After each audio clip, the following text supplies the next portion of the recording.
You're listening to Vancouver Co-op Radio, CFRO 100.5 FM. We're coming to you from the unceded traditional territories of the Squamish, Musqueam, and Tsleil-Waututh nations around Vancouver, BC. I'm your host, Bernadine Fox, and this is the show that dares to change how we think about mental health.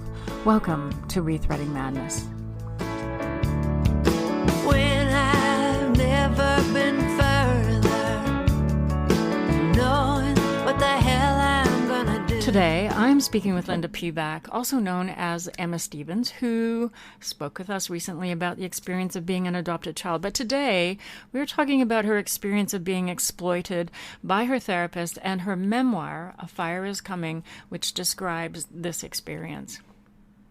Therapy abuse is an under-acknowledged traumatic issue in our society. There may be folks listening to this program who are not aware that they themselves are in an exploitive relationship with their therapist. And while that may sound extremely and wholly impossible, it is unfortunately not.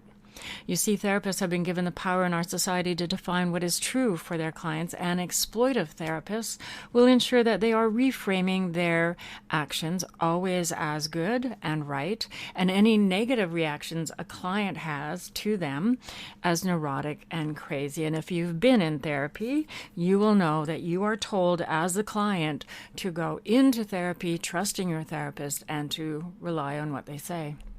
I myself went through a checklist of types of therapist transgressions, not to see if it was true for me, but to prove to myself that it was not. And to this day, I vividly recall sitting in front of that computer screen, trying to cope with the cognitive dissonance of having marked off nearly every one of the 100 or so types of transgressions that there were.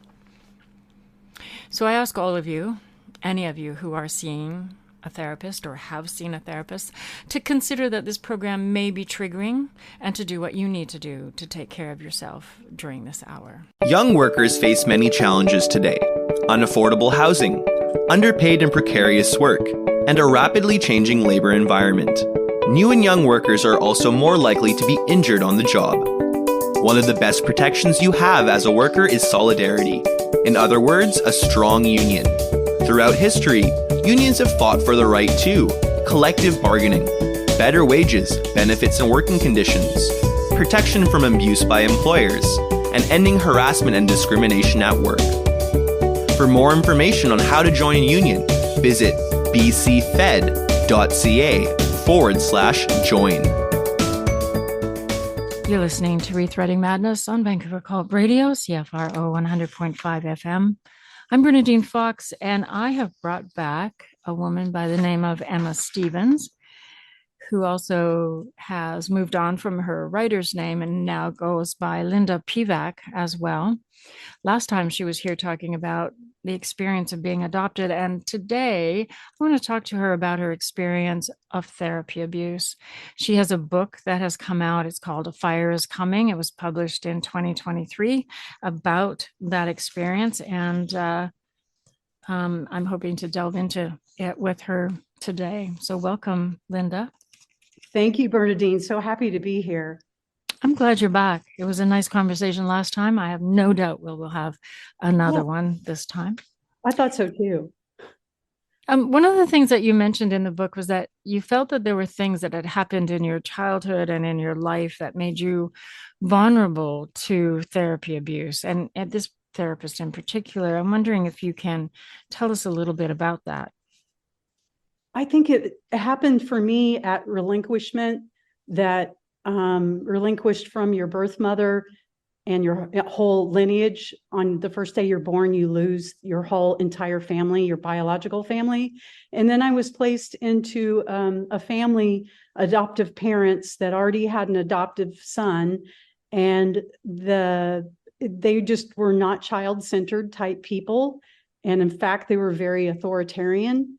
And so it kind of set up from the get-go of me learning how to be a people pleaser, because I was never sure if I was welcome to stay or not, and trying to make my parents love me, try to be who they wanted me to be. And that just really continued throughout the whole relationship between me and my adoptive parents, and the same with my adoptive brother.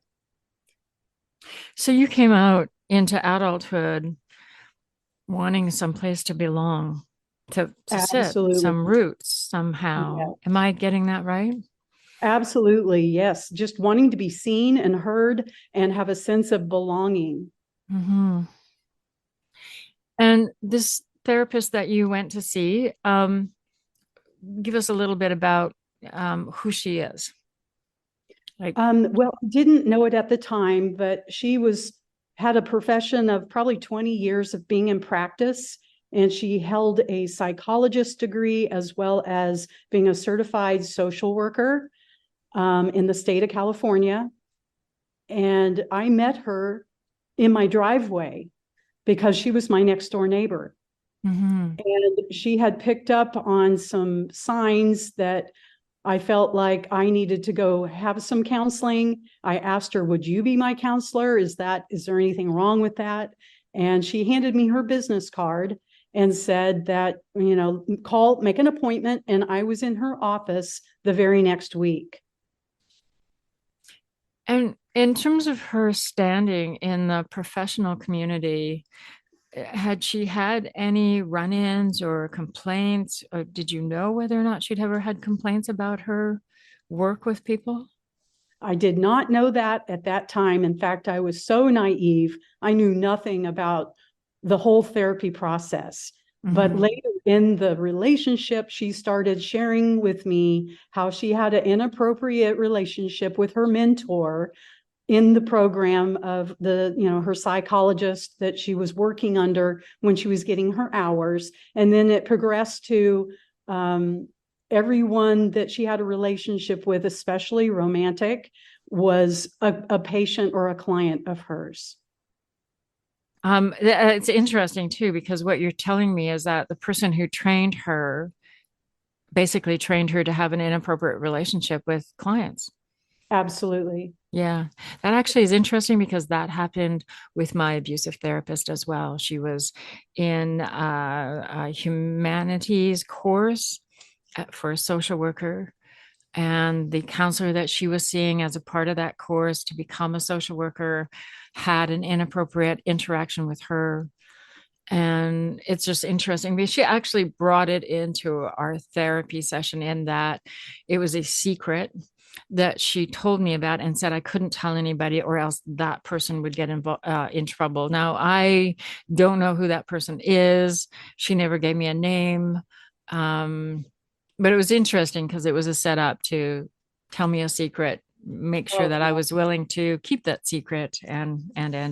So, oh, that resonates so much. yeah. The whole thing of, holding the secret for them. And if you Mhm. tell, it's going to be all your fault. Yes. Well, everything is all your fault anyway with them, Yeah. Yeah. period. How many people do you think that she had an inappropriate relationship with? Well, I know there was a car dealer that she would get her cars from, and he was a patient or client. Her mate at that time, another woman, was her previous client. Then they decided to own a home together.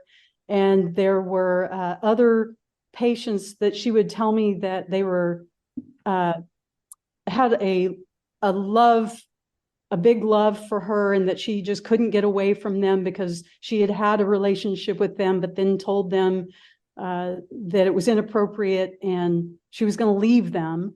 And they became so psychologically damaged that they never later in this story wouldn't come against her and Right, uh, be in court. right. I know with mine, I could go back and like what you've described is because I knew and was involved in the life of my abusive therapist for about 20 years. I could definitely say that I knew this person better than anybody else. And two, that there was probably about 7 to 8 people she had had an inappropriate relationship with, and that literally everybody in her life was either an ex-employee or Yeah, an ex-client. yeah, Everybody. I So heard that same thing. yeah, weird, hey? And it's so Yeah. weird that people like that are able to operate in society within their professional communities and nobody's going, hey, this isn't okay. Like, why is no one in their professional community going, what's going on here? I Well, and don't I think understand that. I think they know who to expose that kind of information to. They know enough that of their gross negligence that they're not going to tell a constituent. But with a person like me that knew nothing about therapy, she felt free to tell me all about it and how it was okay for her to break the rules. The rules were for other people, but not for her, because she had true love for whomever she was, reaching out for in her client pool. Isn't that interesting? Because that is basically what child molesters say, right? Mhm. They say, I would never hurt a child. I love children. And when I have a relationship with a child, it's about love. It's not about hurt. But what they're doing is molesting those children. It's an interesting way that this issue of abusive therapists slides right into what we know about child molesters. Um, Mm. what did you know about boundaries before you started therapy? I knew nothing about boundaries because I grew up in a childhood home where I didn't have the luxury of even having the idea of having a boundary. There was a Mhm. lot of mental and physical abuse. So if I were to ever even pretend like I had a boundary, that would be quickly squelched. So once I do become an adult and go out into the world, I choose to marry someone that was very similar to actually my mother, my adoptive mother, Mhm. and just became prey to others that, like you just said about child molesters, is that um, they just lure you into, well, let's say it this way, is that love to me equaled pain. So it Mhm. felt so familiar Right, with my ex-husband and with the psychologist because that's all I ever knew. right. Yeah. And if I was to ask you, what did you know about what were appropriate boundaries in therapy, never mind relationships, but Mm. in therapy, did you know that therapists shouldn't be having relationships with their clients or having dinners with their clients? Were those things ever discussed with you by her? Well, all of this didn't unfold as any of it is not linear. Mm, It was insidious. It was a little bit at a time. right, And then in the beginning, she would say, it's inappropriate, but we're going to do this because I feel like you really need it. And one thing just layered upon the other to where she would say, you're special, so we're going to do this. You need this because we're going to, that's why we're going to do this. And right, since she was my next door neighbor, it was so easy for her to break those boundaries. And before you knew it, I was over in her home. right. So, and every time she says, we shouldn't do this, but you need it, so I'm going to do it. It was, you're Yeah, responsible for me breaking the rules but I'm doing it for you, right? right. I'm making you special. I'm breaking the rules. I'm putting myself at risk because I want to take care of your needs. Did she take care of your needs? No, No. I came to therapy for uh, adoption angst of things I hadn't cleared up with that kind of grief. Right, I came to it with marital troubles with my husband, who lived with me in the house next door to hers, right, and infertility troubles. And she did not ever do anything to work on that. In fact, she broke my marriage apart. right. Yeah, and it's interesting, partly with what you've talked about in the book in terms of how she broke your marriage apart. She literally used a key you had given her to take care of cats at one point, and when you're moving, she went in and took all your belongings and moved them into the house with her without asking you, without ever making a comment. So let me just go back a bit. You met her. What is the time frame in terms of, you don't have to give me a year, but you met her between the time you met her and the time you found yourself living in her home. How long was that? Well, I'd say in 1993, it was August of 1993. And it's by the time I found myself living in her home, that seems to be about 6 months. Six Yeah, months. yeah, about six So months. in 6 months, she went from living with another client of hers, which she described as her partner. Yes, Um, and they had bought the house together. Am I right? That's correct. Okay. So she had gone from living with another ex-client in a house as a committed partnership to living with you in what she described as a committed partnership. Did you have a discussion about entering into a committed relationship? No, there was never any discussion other than her slowly chipping away at saying, you need to leave your husband. Right. So that evolved over time of, I'm going to do something now that I know you're not strong enough to do. And that's when she called me at my workplace and said, I've moved all your stuff into my home. And much to my horror, and by that time I was so off tilt, just I had no sense of agency over my own life. I knew that I was in deep trouble, but I didn't know how or what to do about it. Or even what the trouble was. Or what the trouble was. I mean, how can you? 6 months ago, you said, hey, I need to see a therapist. Can I see you or should I not? And the next thing you know, here you are, all your stuff has been moved for you. And it was interesting because it mirrored my experience where it went from a sexual experience to the next morning being told we were in a committed relationship. I like you, there was no discussion. This person literally made that decision for me. And I, like you, felt trapped. It's a weird experience because on one hand, your therapist is, the person is still your therapist. They're still telling you what's best for you. And your job is sort of to trust them and go along with it and not resist and not, say, I don't want to do this, because that's you not, how am I trying to say this? People say you have to go in and trust your therapist and tell them everything so that you can be helped. You're told to make yourself vulnerable in that way. That's what being a good client is. I'm here to trust you. And then when a therapist takes advantage of that and does what your therapist does or what my therapist did, you end up in a position where you're not quite sure how you got there because you were doing all the right things, but there you are in the middle of it and trapped. I felt trapped. I know that, because how do you tell your therapist, I know that happened last night, but I'm really not interested in being in a committed relationship with you. How do you hurt your therapist that way? Yeah. And still end up with therapy? I think this is a good point to say what her emotional hook is that she had in me. Being an adoptee and being, remember how the first episode we talked about being oxytocin deprived at birth and never having that skin to skin contact with a mother figure. Right. I never had that. I didn't have that with my adoptive mother either, because she didn't have any kind of attachment or attunement ability with foreign babies that weren't, I don't know if she'd even have it with her own kids, to tell you the truth, with biological. But that's what this psychologist promised me, was I'm going to be the mother that you've never had. And so she encouraged that transference and built upon that to where she offered me my heart's desire. But then she had sex with you.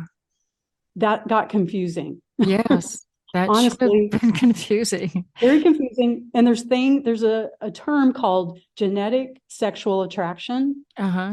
And it's very common in adoptees where you haven't grown up with a biological person in your life, but once you do meet them, there's sometimes that infant need to have skin-to-skin contact, but now you're an adult. Right. And so this turns into a sexual expression. Right. And yes, this psychologist was not my true mother, but I had fixated on her as if she were. Right. And of course, if somebody is your mother, you should be able to trust that they have your best interest at heart. But she clearly did not. Unfortunately, we need to just take a little break, Linda, but we'll be right back, folks. Did you know that Vancouver Co-op Radio, CFRO 100.5 FM, has over 90 different shows produced by over 350 community members? This wide range of programming produced by our diverse group of programmers ensures that we have a show you'll love. We have shows on feminism, spirituality, disability rights, politics, unions, and parenting. We play jazz, indie rock, reggae, blues, and folk. We broadcast in a dozen different languages and have more First Nations programs than any other radio station in Vancouver. Find your show on Vancouver Co-op Radio, CFRO 100.5 FM. All different, all the time.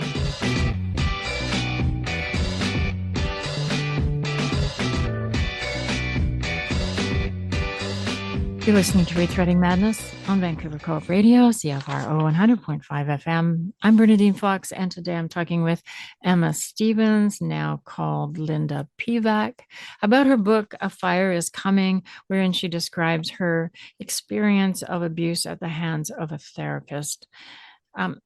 Linda, I know that we had a conversation. I'm not sure we did it on air, but we talked about your experience from the perspective of a cult. And of course, my understanding of cults are that there is a leader, there's a group of followers, and those group of followers are, there's all kinds of sort of mind control techniques used to have them be the loyal, unquestioning follower who act in ways that benefit the leader. And usually that includes a lot of money. But you have a different perspective on cults, and it was one that is called a one-on-one cult. And I just wanted to ask you to talk a little bit about that and your experience of that, because I think that it's a very important thing to understand from the perspective of abuse at the hands of one's therapist. Yes, there are so many things that line up the same way a cultic one-on-one relationship can happen just with two people, or it could be with a family. And it really is how they control your information, your behavior, your emotions. There's called a BITE model. So it's behavior, information, control of thought control. That's it.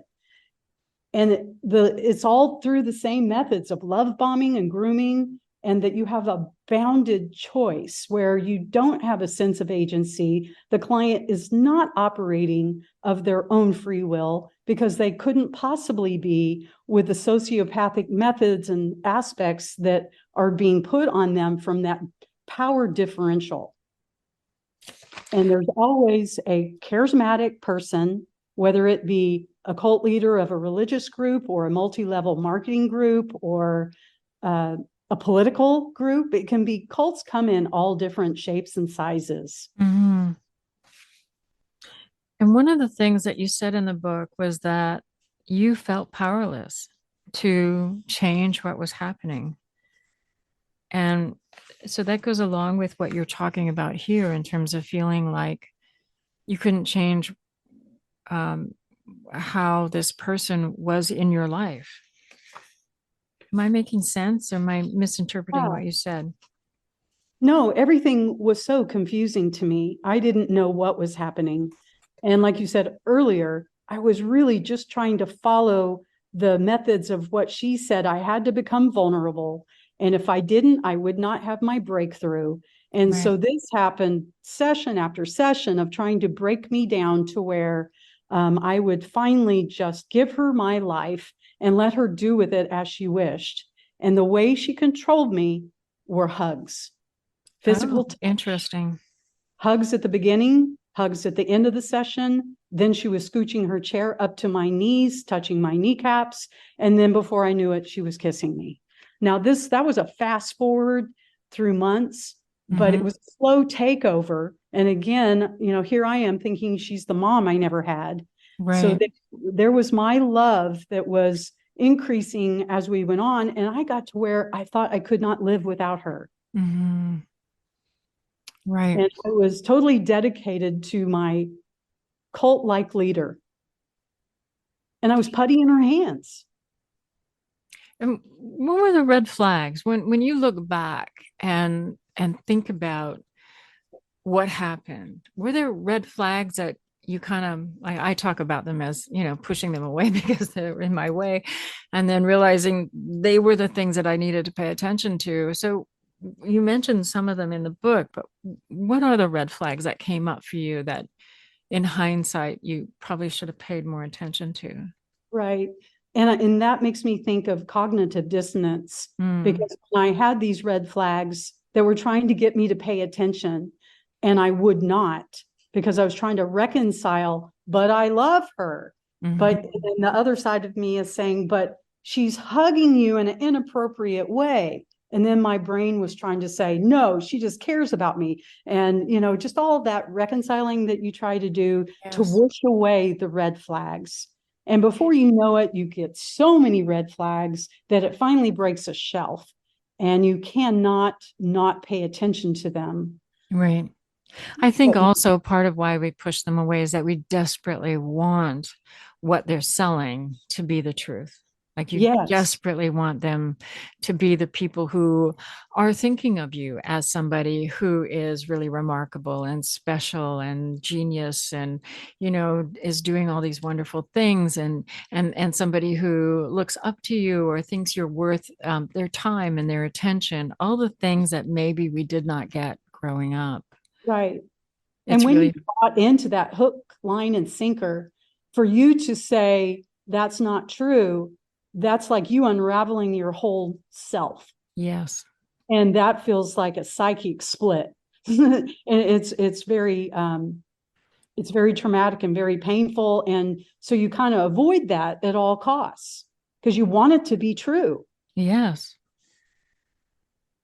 Now there came a point where you got it. You are in her house. You've been in her house for a while. I think your ex-husband, which I found really touching, is that your ex-husband was trying very hard to help you get it, what was going on. And he sent you some excerpt about, that she's going to start getting you to run errands and stuff for her. Right. And that, of course, spoke to me as well, because by the time I really got it about my abusive therapist is I was given daily to-do lists, like lists upon lists that I never could get through, that took up all of my time. And I wanted to do them because she was disabled and and she'd been so much help to me that I wanted to help her and blah, blah, blah.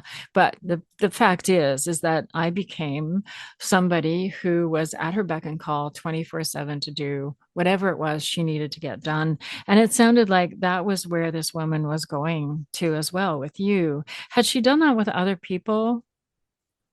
Yeah, I believe she had, with especially the mate that she had kicked out of the home right before she planted me as her new mate in the home. Yeah, that person was taking the dogs to the vet and just being basically the housewife. Right. To be a stereotype housewife. And when you say maid, was she her former maid or was she also her client? No, she was actually her client. Right. Okay. Yeah. So, and just to let everybody know that when it comes to the issue of women who are abusive therapists and the ratio for male to female abusive therapists, it's actually tilting towards more women are abusive as therapists than men. I don't know if that's a bona fide stat or whether that's just anecdotal, what we're finding as we're talking to people, but it's very, very, very, very, very common for women to be abusive as therapists. And one of the common things they do is set their clients up to become servants. Do this, do that, fix this, that kind of thing. One of the things that you talked about was, I think we need to take a little break here, but I'm just going to set this up, that at one point she got it that you were leaving and she was very, very angry. And she said, you don't want to take me on. You don't want to mess with me. What do you think she meant by that? That she would destroy me, especially emotionally, because at that point she knew, who knew better what emotional state I was in. Yes. And I had given her all my journals. Right. So she had read everything, every thought I had had for the last 6 months. Wow. And she knew she could crush me.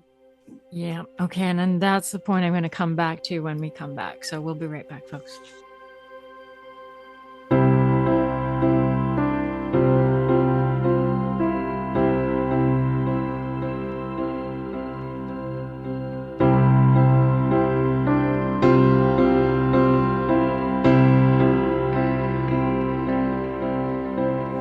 Leave them all behind.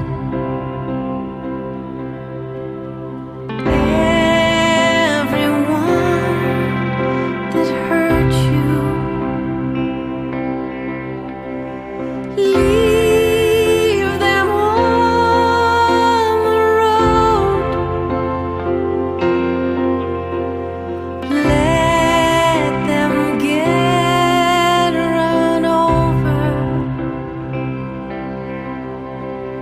Nobody can stop you. You were never broken. You were only hoping it would end.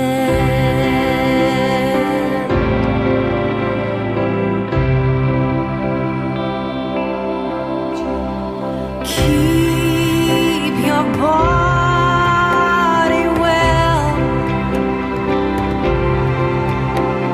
Drinking lots of water. Always look ahead. Don't you wait for nothing. Nobody can stop you.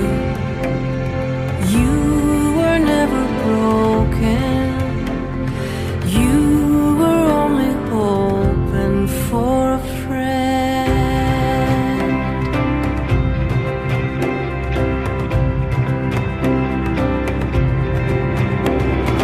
All they want is for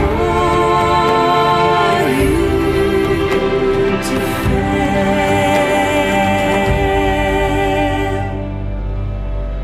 But you won't be defeated. You'll stand on that mountain. You'll look down at the valley.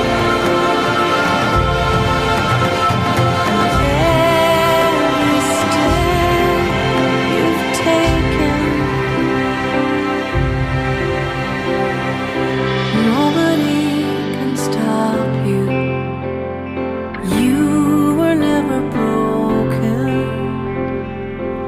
You were always holding out for this.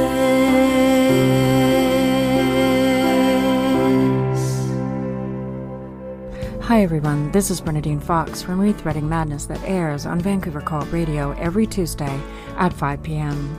Vancouver Co-op Radio, CFRO 100.5 FM, is a unique nonprofit community radio station and podcast recording studio that provides a voice for those underrepresented in the mainstream media. They provide the airwaves for Rethreading Madness to examine mental health from individual and important perspectives. They do so with donations from folks like you. If you have appreciated Rethreading Madness and are able to donate, you can do so in 3 ways. With a credit card, you can visit www.coopradio.org. That's www.coopradio, all one word, .org, and hit the donate button on the top right-hand side of the screen. Then follow the directions. Or you can mail a check to 370 Columbia Street in Vancouver, BC, B4A 4J1. Or you can e-transfer your donation directly to admin@coopradio.org. That's admin. A as in Apple, D as in David, M as in Mary, I, and N as in Norman @coopradio.org. Make sure to note Rethreading Madness with your donation. And then come join us every Tuesday at 5 p.m. Until then, Stay safe out there. You're listening to Rethreading Madness on Vancouver Co-op Radio, CFRO 100.5 FM. I'm Bernadine Fox, speaking with Linda Pevac about her experience of being abused at the hands of her therapist.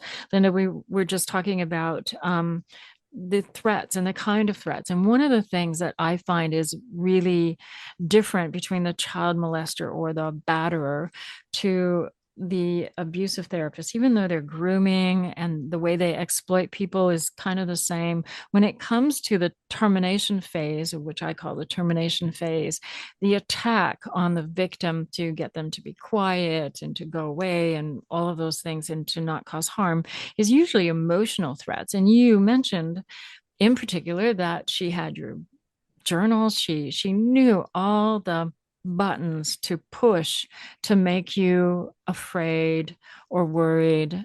She knew how to emotionally threaten you. Oh, yeah. She was very good at that. She was very well crafted at everything she used, with the way she dressed, the way she talked, the way she would lower her eyeglasses for a penetrating eye stare. She had a lot of different methods that I think she really studied to have people under her mind control. Right. It's kind of sad that that's what people do with the opportunity they have to help people. This is what they do with it. I just find that tragic, honestly. And so what part of that did she do? You left. You at some point got it that you were in a bad situation, that you were trapped. You waited until she went to work one day and started gathering up your stuff to leave. And she cottoned on. She knew you well enough to know something was up. Mm-hmm. Yes. And was calling. And, but you got away. You did manage to get away, even though you could see her off in the distance arriving. Right. So how did she respond? What did she do once you were gone? Well, she completely became unhinged emotionally. Mm-hmm. I started seeing a very different persona than what I thought in the beginning of her as being the super therapist, right. Goddess-like. It was just a vast departure. In fact, she started reminding me of my adoptive mother, who would just be very cruel and be physically violent and, just saying things that were horrible. And so once I did finally leave, there was just that, the phone calls that she would call me and say, you don't want to do this. You know that you wanted this relationship more than I did. And how can you go forward with turning me into the board of ethics? So there was a lot of undermining of my stability, which I had none, I admit, at that point. It took me years to become stable. Before I was able to really eradicate her from my entire system. So she was trying to take advantage in those early stages of what she had set up in terms of destabilizing you and making you reliant on her about what was true. That's actually very common. People don't understand it. There's going from super, super amazing therapist to super, super caring, loving person to the monster. And it's always the monster that we're not prepared for at all, because we've so bought into the idea and so need them, so want to believe that they are these loving, caring people. Mm-hmm. So you reported her. And you went to another therapist. You saw a subsequent therapist from this. Not that that's important. Not everybody needs to do that. What did you learn about how this abuse had impacted on you?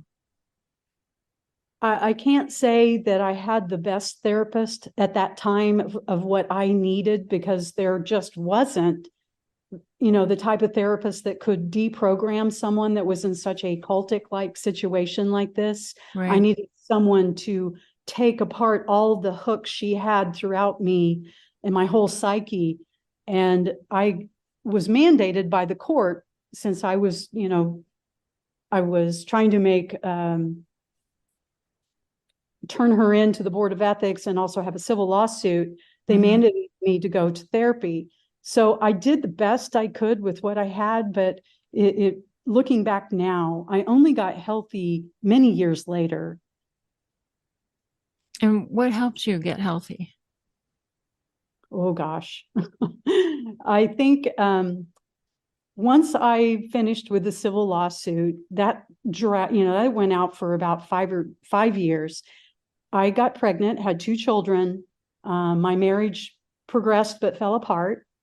And I started drinking more and more. And then I became an alcoholic. Mm-hmm. And so I had that to deal with, and still not really thinking of anything in my life really being the culprit, anything, Right.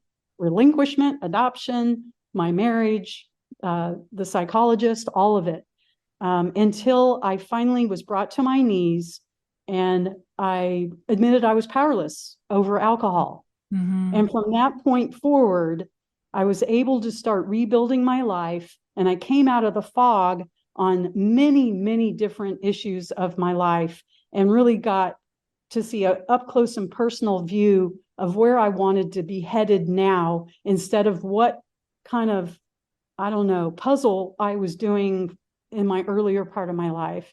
And it's just been getting better and better ever since then. Just the clarity, the understanding.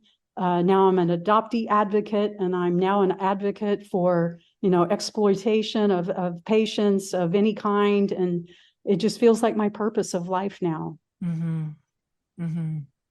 Yeah, and that giving back, I think it's underrated in terms of how powerful it is to be able to take what you've gone through and be able to give back, even though you're not necessarily completely healed or fixed or perfected. And what does it matter?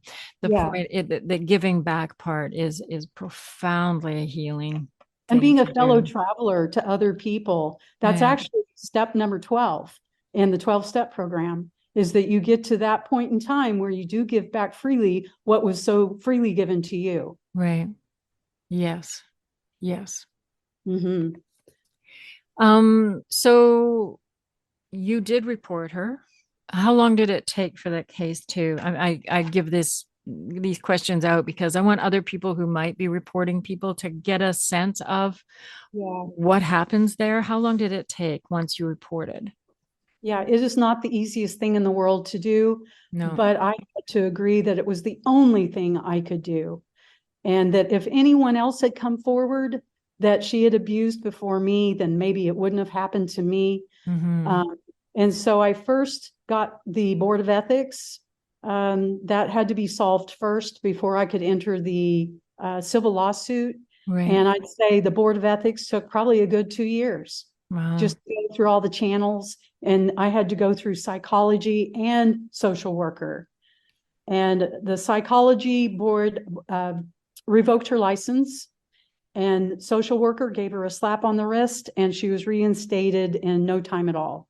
So is she working now as a social worker slash counselor? Yes, she is, at the tune of $400 per session. Oh my Lord. Yeah. Okay. That's shocking. That I mean, I don't understand how any organization can take somebody who is in that kind of professional position and, see that they've had a sexual relationship with a client, never mind that that there were others, and not absolutely bring the gavel down and stop it completely. Under what guise did they think that it was okay? What was the slap on the wrist that they gave her? Do you know? I think she had to conduct a few hours being supervised. And Uh-oh. once that was completed, then she was good to go. Wow. I'm shocked. I'm Yeah. just really shocked And about that. I don't want to get political here, and I don't really even know specifics, but from my experience, it was the malpractice insurance policy that seemed to be driving the whole thing. How so? Meaning that no one wanted to lose face, no one wanted to lose money, and they wanted to discredit me instead of discrediting her. Which would discredit their organization? Is that what you're? Yes, that's my true belief. Yeah, I've actually wondered that about why some mental health organizations are not jumping on this and doing whatever they need to do to make sure they are not enabling a serial offender. Like, why would you not? Like, for instance, there are mental health organizations that say after 2 years, if you terminate, after 2 years, you can have an intimate relationship with your client. One, I don't understand why you would want to have an intimate relationship with your client. To me, that's kind of like saying have an intimate relationship with your child once they're no longer 18. I literally, my stomach curls at the idea, and I don't know how a mental health organization can make that okay in their head. And I've, having done a lot of work with survivors of abusive therapists, we see over and over and over how this clause is manipulated and contorted, just twisted around so that they can, enable it and make their clients go along with whatever. So I don't understand why mental health organizations do that. And I have often wondered whether or not it is a way of saving face, that if they have 6 therapists that come through with reports of having done this with their client. What does that say about the organization or anybody else who is, say, a registered clinical counselor or a psychologist? Or, does that taint the broader group? And what you're saying kind of sounds like that is what you think might have been happening. That was my experience completely, and especially during the civil lawsuit. Mm. Wow. And how long did the civil lawsuit take? It was probably another 3 years because of, you file it and then you wait for the testimony and you get everyone's written account, and it just went on forever. And then I was horrified when they subpoenaed my journals. Right. Because the psychologist had mentioned that I had journals. And at that point, I thought, okay, well, it only proves my point and all my case of how this slow, insidious, calculated relationship happened. Right. But as you know, all they have to do is take something out of context. And any defense attorney that is wanting to save money and their client can make it sound as horrible as possible. Yes. So I was re-traumatized, and the mediator of the whole thing, he was completely uneducated of what kind of psychological damage any kind of therapist can do, a doctor, therapist, counselor can do.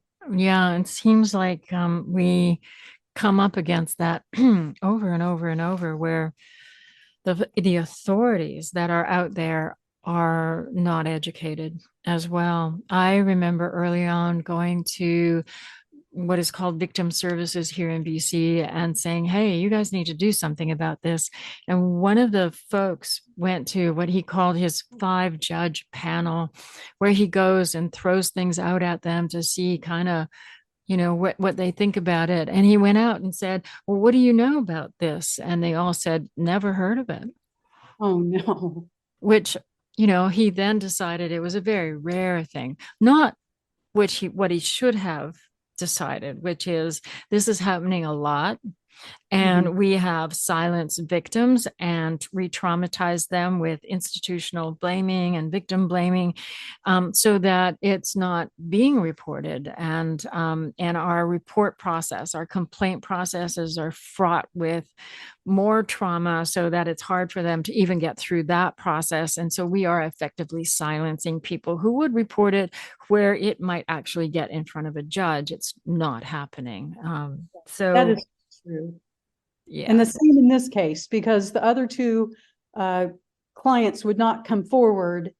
One was so psychologically damaged that she was in a hospital because she was just beyond being able to testify. Right. And then the mate that, used to be in the house, she hadn't come out of the fog yet. She was still defending her ex-mate. So yeah, that's sad. Have you managed to reach out to either one of them on a personal level? Oh, later, 10 years later, she did reach out to me and said, you know what, you were absolutely correct, and I'm so sorry. Right. And the one that was in the hospital? Oh, no, I never heard from her. I never knew what happened. I've always wondered about her. Right. Yeah.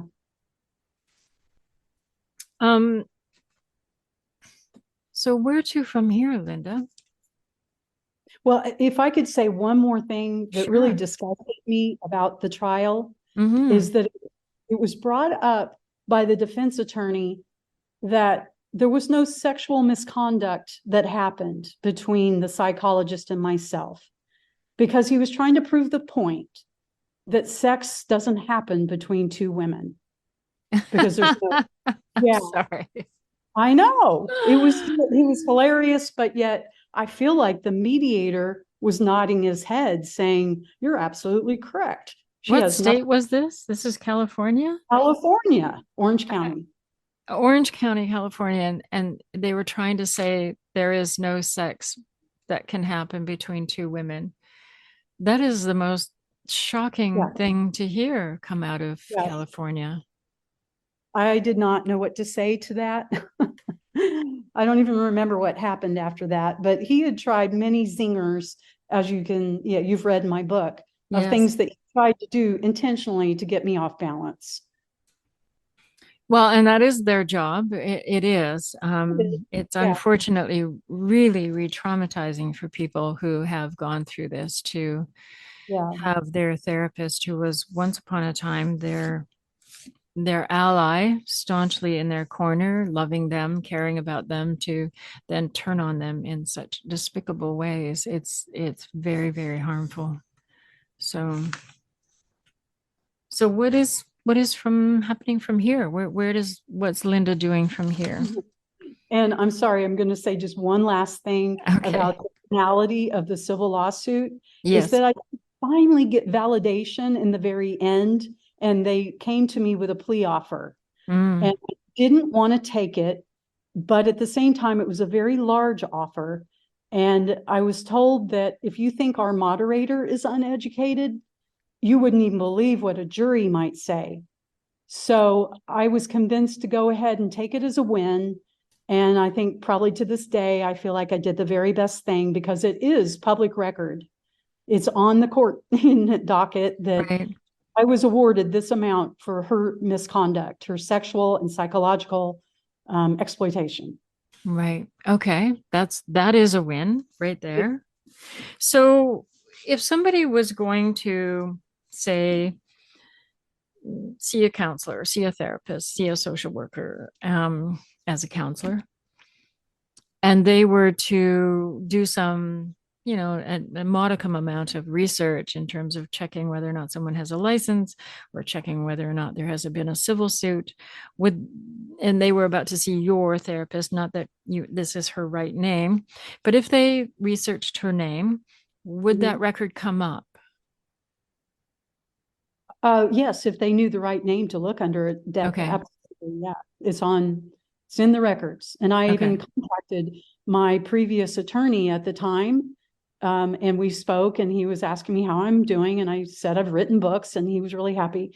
But anyway, he assured me that if she were to try to say that, even though I did change her name in the book, Mm-hmm. um, she wouldn't have a leg to stand on. So that gave me a lot of comfort. Mm-hmm.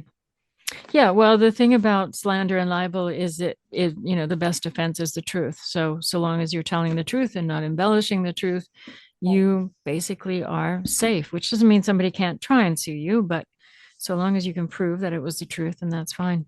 Yeah. I personally wrote my book, Coming to Voice, Surviving an Abusive Therapist, using my abuser's name. And I changed everybody else's but hers. Good So for you. so if you are a survivor, if you are a client out there looking at going to see a therapist, you would do well to find out what are the typical ethical boundaries in therapy so that you are armed with some knowledge if a therapist is beginning to transgress them, but also to do some homework, i.e., find out where your therapist has trained, where they get their degree from, what degree they have, where are they regulated? Are they in a college for psychologists or psychiatrists? Are they part of a professional association where they are a member because they are Up here in BC, if you're a therapist and counselor, but not a psychologist, you can belong to a variety of professional associations. You can find out that. You can find out what code of conduct they personally and professionally are bound by, so that they must comply with those things or get into trouble. And you can do some legwork in finding out whether or not they have any disciplinary actions against them, and or any complaints against them, and or any civil cases against them. Yes. Yes, absolutely. And if they ever ask you over to their home or to go out to dinner with them, Yes. that's a big one. That's a big one. Yes. Or if they come to your home, that's a Right. big one. That's Absolutely. right. Or they touch you excessively. Yes.